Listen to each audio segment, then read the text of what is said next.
अस्सलाम वालेकुम, मैं हूं आपका होस्ट शेरोज खान और आप देख रहे हैं वनबी एक्सपर्ट। नाज़रीन, पाकिस्तान टीम है, कहीं पे भी कुछ भी हो सकता है। जब जब हम इनसे उम्मीदें ख़त्म कर देते हैं तब तब ये पाकिस्तान टीम हमारे सामने आता है और ऐसा आता है कि हम भूल जाते हैं कि वाकई में ये जो लास्ट जो परफॉर्मेंस हमारी हुई थी वो इतनी घटिया, इतनी बुरी परफॉर्मेंस जो ये करके गए लास्ट 2 मैचेस में भी। और फिर अगर हम चैंपियंस ट्रॉफी की बात करें तो फिर मैं कहता हूँ ना ही करें तो बेहतर है, क्योंकि लेकिन जो आज का मैच हुआ पाकिस्तान और न्यूजीलैंड के खिलाफ, जो आज का मैच हुआ, मैं पहचान ही नहीं पा रहा था, अपने ही टीम को नहीं पहचान पा रहा था। जब नाम को मैं पहचान रहा था कि ये इनका नाम है, लेकिन जो परफॉर्मेंस हो रही थी मैं उन लोगों को नहीं जान रहा था। मैं कहा ये कौन है, मैं कहा नाम तो वही है, शक्ल तो वही, लेकिन परफॉर्म कोई और कर रहा है। खैर नाज़रीन, बात करते हैं कि आज पाकिस्तान और न्यूजीलैंड का तीसरा T20 मैच था, जहां पर मुझे पहले लगा कि यार के 11:30 बजे पाकिस्तानी टाइम कौन अभी ये मैच देखे रमजान का महीना, लेकिन फिर भी ना चाहते हुए भी हमने मैच देखा। पाकिस्तान ने टॉस जीतकर बॉलिंग का फैसला किया। अब मैं हैरान था कि कहीं पर हम जब टारगेट भी 100 तक नहीं दे सकते तो वहां पर क्या हम चेस कर पाएंगे, लेकिन कहीं पे सलमान अली आगा थोड़े से स्मार्ट कैप्टन निकले। खैर जब मैच स्टार्ट हुआ तो हालात थोड़े से खराब थे, लाइक इतने भी नहीं थे, लाइक कभी उनके हाथ में कभी इनके हाथ में। अब मैच चल रहा है, मैं सोच रहा हूं कि अगर ये 120 से ज्यादा टारगेट जाता है तो पाकिस्तान के लिए बहुत ज्यादा मुश्किल होगा, लेकिन वो 150 चला गया। मैं कहा ये मतलब हम हार गए, क्योंकि जो लास्ट 2 मैच में हुआ था तो वो मैं उसी माइंडसेट के साथ बैठ गया। लेकिन माइंड में कहीं ना कहीं ये था कि जब पाकिस्तान को ना जो थोड़े से इम्पॉसिबल मिशन मिलता है तो पाकिस्तान वो कर लेता है। तो सेम वही चीज थी जब मैं आज मैच देख रहा था। जब 150 रन पर पाकिस्तान टीम गई तो मैंने कहा कि नहीं हो पाएगा ये अब, लेकिन जब 160 पे गए मैं कहा अब तो नामुमकिन है, लेकिन जैसे 200 तक गई तो मैंने कहा कि ये हम वन साइडेड हार गए।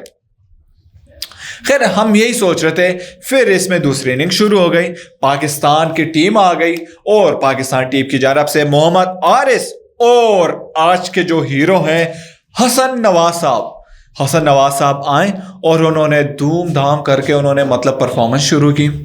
अब मैं देख रहा हूं कि ये हमारे ही प्लेयर हैं, क्योंकि जिस इम्पैक्ट के साथ ये लोग मैच खेल रहे थे मुझे लगा शायद साइम अयूब वापस आ गया, शायद वही 2022 में जो बाबर आजम और रिजवान ने जो पार्टनरशिप चलाई थी मुझे लगा शायद वो लोग वापस आ गए। ठीक है, अब वो जो एनर्जी मैं देख रहा था, जो पार्टनरशिप लगी हुई थी और जिस स्पीड के साथ लगी हुई थी, तो मैं बहुत ज्यादा हैरान था। मैंने कहा कर तो लेंगे अब। और मुझे ना वो कहीं ना कहीं जो 6 सेंस है वो मुझे बता रहे थे कि पाकिस्तान टीम है ये आज कुछ अनमोल करके दिखाएगी, और वाकई में वही हुआ। हसन नवाज साहब ने अपनी सेंचुरी मुकम्मल की, वो भी सिर्फ और सिर्फ 44 बॉलों पर। दूसरी तरफ जो हमारे ओपनर थे मोहम्मद आरिस, जिसको 360 भी कहा जाता है, उन्होंने 40 रन बनाए, लेकिन अच्छे बनाए, कोई बॉलिंग वेस्ट नहीं की, कोई टुक टुक करके नहीं खेले। फिर उसके बाद जी हारिस की विकेट गिरती है तो हमारे कप्तान जो कि T20 के फिलहाल के जो कप्तान हैं, फिलहाल वर्ड आजकल वैसे भी बड़ा फेमस हो रहा है, जो फिलहाल के जो हमारे कप्तान है सलमान अली आगा, वो भी आए। उन्होंने भी काफी अच्छे तरीके से पार्टनरशिप की, हसन नवाज के साथ लगे रहे और यहां पे कहीं पे भी नहीं लगा कि हमारा टारगेट 207 है तो हमें थोड़ा सा संभल के खेलना चाहिए। नहीं, हसन नवाज ने कहा कि मैं आज रुकने वाला नहीं हूं, क्योंकि मैं 2 दफा 0 पर आउट हुआ हूं और एक बहुत प्रेशर होता है। और मुझे कहीं ना कहीं लगा जो न्यू बैट्समैन है हमारे, तो इनकी जो एनर्जी बड़ी डाउन हो जाएगी, कॉन्फिडेंस नहीं होगा। लेकिन मैं आज इन्होंने मुझे गलत साबित किया। और जब मैं आज इनकी परफॉर्मेंस देख रहा था, खासकर हसन नवाज की, क्योंकि सलमान पहले भी खेल चुका है, हारिस भी पहले खेल चुका है, लेकिन Hasan Nawaz 2 back to back 0 पर आउट होने वाला बंदा, इतने कॉन्फिडेंस उसके माइंड में यह था कि आज खेलूं या हारो। वो कहते हैं ना कि आज तो या जीत है या हार है। ठीक है, वो उस माइंडसेट से कहता है कि अब मतलब कि या तो मुझे टीम से बाहर निकाल लेंगे या तो ऐसा एक बेंचमार्क मैं रख लूंगा कि लोग मुझे याद रखेंगे। और मुझे लगता है कि लोग उसे अब याद रखेंगे। और जिस तरह उनकी बैटिंग थी ओपनिंग में, मुझे लगता है कि हमारे पास फखर, सैम और हसन नवाज, अगर जिस तरह की इनकी बैटिंग है तो मुझे लगता है कि जो न्यू अपकमिंग हमारी टीम है, लेकिन मैं बाबर को नहीं निकालना चाहूंगा, हमारी बैटिंग लाइनअप बहुत इससे भी बेहतर से बेहतरीन हो सकती है, लेकिन अगर हमारी मैनेजमेंट उस चीज का साथ दे, समझे प्लेयर्स को, तसल्ली दे, हौसला दे, उनको यूज करे, उनकी परफॉर्मेंस, उनको प्रैक्टिस दे उस तरह की, प्रेशराइज ना करे किस चीज का, अगर ये सारी चीजें हमारी मैनेजमेंट संभालती है तो फिर पाकिस्तान टीम को कोई नहीं हरा सकता। और आज जो हमने परफॉर्मेंस दी थी, बड़े सिर्फ एक विकेट के गिराव से पाकिस्तान ने 204 रन का टारगेट चेस किया। किसी ने सोचा था कि T20 में इस टीम के साथ, जहां पे कोई बड़ा प्लेयर नहीं है, बड़े नाम वाला कोई भी प्लेयर नहीं है, और इसी के साथ उन्होंने क्या किया,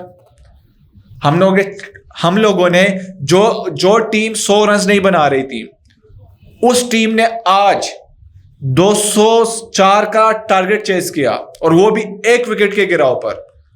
ये पाकिस्तान टीम ही कर सकती है और कोई नहीं कर सकता। और हसन नवाज का डालना, लेकर आना, 2 दफा सिपर पर आउट होना और उसको फिर भी बाहर नहीं निकालना, उसको वापस हसन नवाज ने भी बीच में यही बात की है अपने इंटरव्यू में कि इस परफॉर्मेंस की वजह तो मैं नहीं कहूंगा, लेकिन जो उनकी जो रीजन था कि ये सब शादाब खान और हमारे कप्तान सलमान अली आगा, क्यों कहते हैं कि 2 दफा मैं सिपर पर आउट हुआ हूं, लेकिन उन्होंने फिर भी मुझे तसल्ली दी और मुझे कहा कि तुम कर सकते हो, और वो देखें अब उन्होंने कर लिया।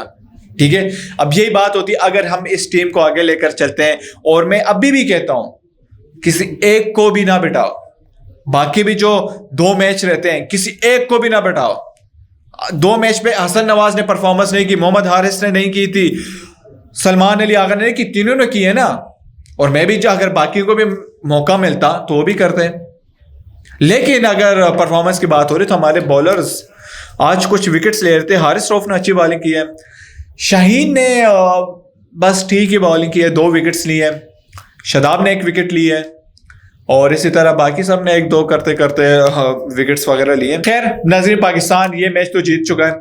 अब देखते हैं कि अगले जो 2 मैच हैं, और हमारी यही ख्वाहिश होगी कि यही टीम के लिए हमें पता लगे और ये और पॉलिश हो जाए खेलते खेलते। हार जीत तो अब देखी जाएगी, लेकिन हमें कुछ प्लेयर्स तो मिले, इनका साथ दें, इनको समझाएं, इनका समझाना बहुत जरूरी है कि भाई कुछ नहीं होता, तसल्ली दें। खैर नाज़रीन, ये थी आज के हमारे क्रिकेट के हवाले से खबर। अगर आप इसी तरह क्रिकेट की खबर से अपडेट रहना चाहते हैं तो हमारे रेड मीडिया चैनल को लाइक करें, शेयर करें, सब्सक्राइब करें। इसके साथ दीजिए मुझे इजाजत, तब तक के लिए अल्लाह हाफिज।